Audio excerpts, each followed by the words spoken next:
সাজেকের রূপের তুলনা হয় না। সারা বছরই পৌনের সাজে সেজে থাকে সাজেক। কখনো বা এরকম রক্তিম আকাশ, কখনো বা নীল আকাশ, নীল আকাশে সাদা মেঘের ভেলা। সাজেকের মূল গেট দিয়ে ঢুকে একটু সামনে যেতেই দেখা যায় স্টোন গার্ডেন। এই গার্ডেনটিতে রয়েছে প্রাকৃতিক পরিবেশ ও খোলামেলা জায়গা। এই গার্ডেনটিতে ঢুকতে টিকিট মূল্য হচ্ছে 20 টাকা। 20 টাকা দিয়ে এইটাতে আপনি চমৎকার একটা বিকেল কাটাতে পারবেন।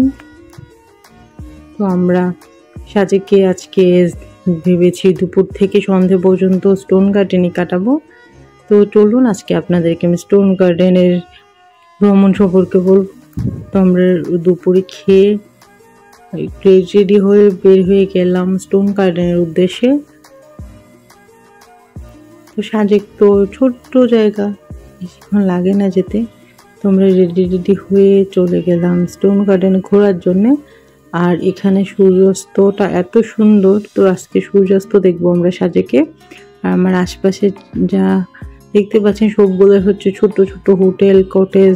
মানে সাজেক যেহেতু টুরিস্টদের সমাগম বেশি, এই জন্য এখানে সবসময় সবাই চেষ্টা করে যে একটু জায়গা থাকলেই একটা ছোট্টখাটো ঘর করে ভাড়া দেওয়ার জন্য। এখন সিজনে তো প্রচুর টুরিস্ট যায় এখানে, আর টুরিস্টকে কেন্দ্র করেই এটার উন্নত হচ্ছে দিন দিন। আর টুরিস্টদেরকে আনা নেওয়া করার জন্য এখানে প্রচুর সিএনজি চাঁদের গাড়ি ভরাই থাকে। তো কিছুক্ষণের মধ্যে আমরা পৌঁছে যাব আমাদের গন্তব্যে স্টোন গার্ডেনে। তো আমাদের খুব একটা তাড়াহুড়ো নেই। আর সামনে একটা বিশাল রিসোর্ট দেখতে পাচ্ছি আমরা। এই রুনময়ের পরে আমার মনে হয় এইটাই সবচেয়ে বড় হোটেল হবে। এটা খুব সুন্দর দেখতে। আর যারা সাজেক যায় তারা মনে হয় সবাই রুনময়টাকে চিনে, কারণ রুনময়ের লুকসটা অনেক ভালো, দেখতে অনেক সুন্দর। রেড কালার, তো মনে হয় যে দেশের বাইরের কোনো একটা বাড়ি মনে হয় এটাকে। তো আমরা চলে এসেছি। তো 20 টাকার টিকিট ফি দিয়ে আমরা এখানে প্রবেশ করব। এখানে ছোট বড় মোটামুটি সবাই টিকিট লাগে। ছোট বলতে একদম কুলের বাচ্চা ছাড়া সবারই টিকিট লাগে এখানে। আর যারা ছবি তুলতে পছন্দ করে তাদের জন্য তো একটা চমৎকার জায়গা। এখান থেকে সূর্যোদয় ও সূর্যাস্ত অপরূপ সৌন্দর্য উপলোকন করা যায়। বিকেল থেকে রাত পর্যন্ত সময় কাটানো যায় এখানে। সাজেক বিলে যদি যেয়ে থাকেন তাহলে অবশ্যই স্টোন গার্ডেন যাবেন, কারণ এটা মিস করলে বড়সড় একটা মিস করা হয়ে যাবে। আর এখানে বেশ কয়েকটা এরকম ব্রিজ আছে, ব্রিজ থেকে নিচের ভিউটা অসম্ভব সুন্দর। তো আমরা অনেকক্ষণ নিচে ঘোরাঘুরি করে সূর্যাস্ত দেখার জন্য বসে আছি। আর সূর্যাস্ত যেখানে হবে এখানে একটা দোলনা আছে, অনেকক্ষণ আমরা দোলনাটাতেও দুললাম। তো পালা করে আমরা ছবি তুলছি চিক্ষণা। আমি ভাইয়া জাহিদের ছবি তুলে দিলাম, ভাইয়াও আমাকে ছবি তুলে দিল অনেকগুলো। কারণ এত সুন্দর জায়গাটা, আর ঠান্ডা বাতাস। সাজেক তো এমনি একটু বেশি ঠান্ডা থাকে যেহেতু অনেক উপরে। আম্মু নিজেকে ছবি দেখায় ব্যস্ত, তাসিন ভাইয়া আর ভিডিওটা করে দিচ্ছে জাহিদ। আমি ভাইয়ার ছবি তুলে দিচ্ছি, কারণ ভাইয়াই এত সুন্দর জায়গা দেখে ছবি তোলার জন্য পাগল হয়ে গিয়েছে। মানে সূর্যাস্তর সাথে ও ছবি তুলবে। আমি একটু বসে বসে দুলছিলাম আর পাহাড়ের ভিউ দেখছিলাম। তো ভাইয়া আবার তাসিনকে নিয়ে আসলো। জায়গাটা এত সুন্দর বলার মতো না। এখন সূর্য অস্ত যাবে, তো ওই জন্যে এই একটা ছোট্ট কুকুরের বাচ্চা সামনে গিয়েছিল। তাসিন তো ভয়ে দৌড়, দেখেন এর অবস্থা, চিৎকার করতে করতে দৌড়াচ্ছে। কুকুরের বাচ্চা তো এই জায়গায় আছে, আর তাসিন তো দৌড়াচ্ছেন। বাচ্চাটা অনেক কিউট, ওরা ভয় টয় পায় না। টুরিস্টদের একটু কাছাকাছি থাকে খাবারের জন্যে।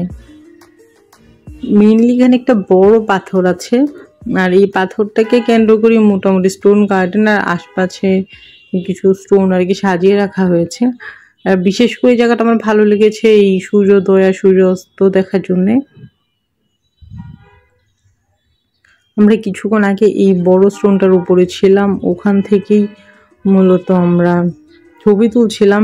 তো এই জায়গাটাতে একটু বসে দোল খাচ্ছিলাম। দোল খাওয়া শেষ হলে আমরা আবার উপরে যাব, কারণ এখনো সূর্য অস্ত যায়নি, যখন সূর্য অস্ত যাবে তখন আপনাদেরকে আবার দেখাবো।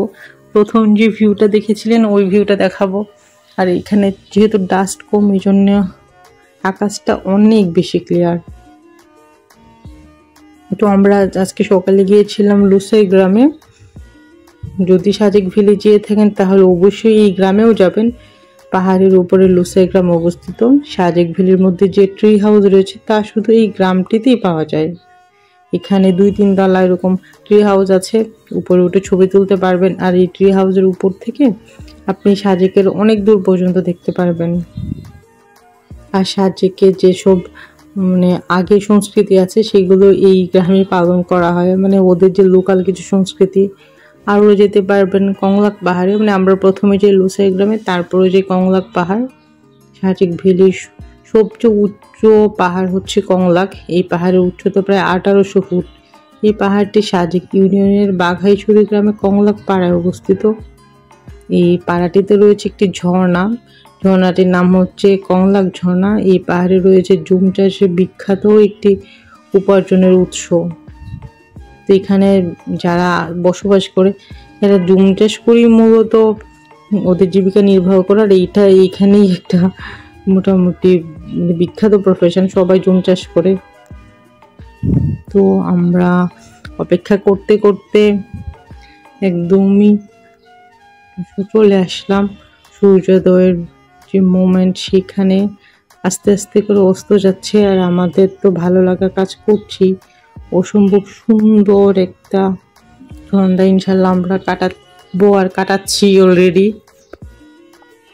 কারণ আমাদের এই ছোট্ট ক্যামেরায় এটার যে রক্তিম বর্ণ সেটা আসলে ধারণ করা সম্ভবই হচ্ছে না। আর আশপাশ দিয়ে মেঘ যে চলে যাচ্ছে, মানে এত সুন্দর লাগছে, আপনি নিজের চোখে না দেখলে বিশ্বাস করতে পারবেন না।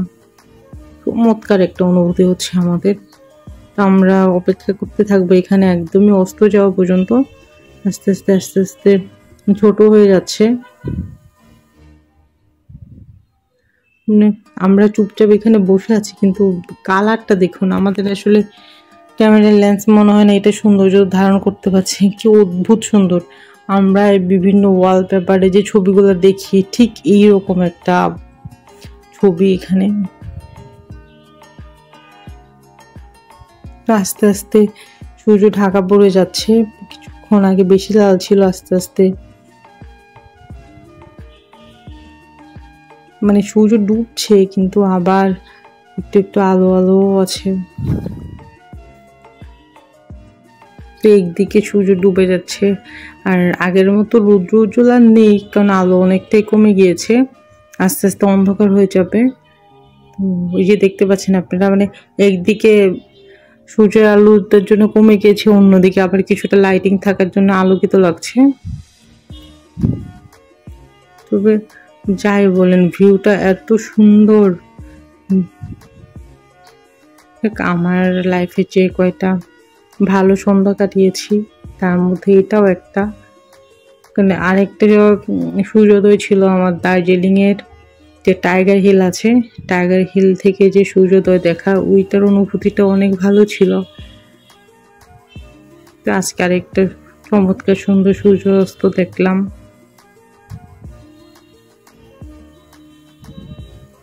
তো প্রায় বিকেল হয়ে গিয়েছে, ব্রাইটনেসটা বাড়িয়ে দেওয়ার জন্যে ক্লিয়ার দেখতে পাচ্ছেন, আসলে অনেকটাই অন্ধকার হয়ে গিয়েছে। তো আমরা এখন যাব হেলিপ্যাডের দিকে, কারণ ওখানে অনেক টেস্টি টেস্টি স্ট্রিট ফুড পাওয়া যায়। আল্লাহ হাফেজ।